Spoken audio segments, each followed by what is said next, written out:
opportunity to speak tonight. I want to start out by letting you know that I'm a Riverside success story. I graduated from Riverside in 1982 and leveraged my high school education to get a BS in chemistry from Miami University in Ohio, and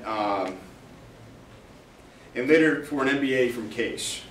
My story started at Riverside, where I had some great teachers, particularly in chemistry and history, and I want to ensure that there continues to be more Riverside success stories today and into the future. I think the most important quality I offer is leadership.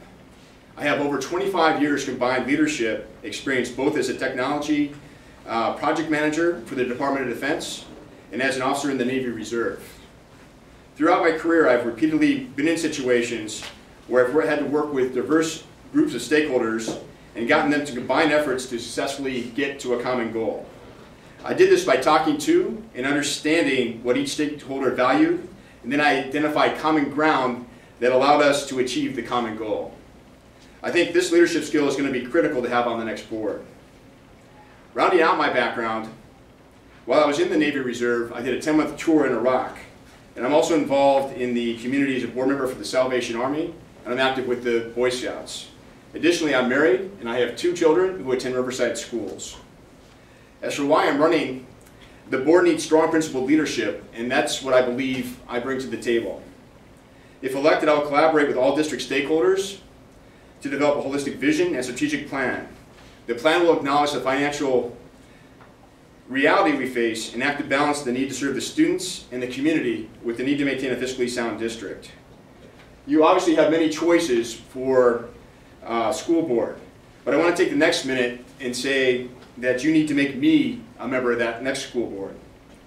It's clear that between funding challenges, increased educational alternatives, and potential legislation that allows money to flow to individual students, that public education is currently in huge flux.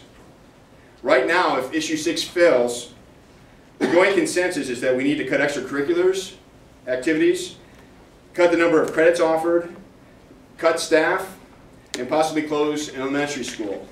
In other words, the going consensus is that we need to make cuts that I believe will drive more parents away from the district. In my opinion, these are the last things we need to pursue. We need to think creatively about how to balance the budget while still meeting our obligation to fully educate our kids. If you believe it's important to give parents a reason to continue sending their kids to Riverside, regardless of the fiscal environment, then you need to put me on the board. In closing, I want to say that although I do not agree with all the decisions that the current board has made, I do want to say that I do not question their intentions, nor do I question their desire to do what they thought was best for the district.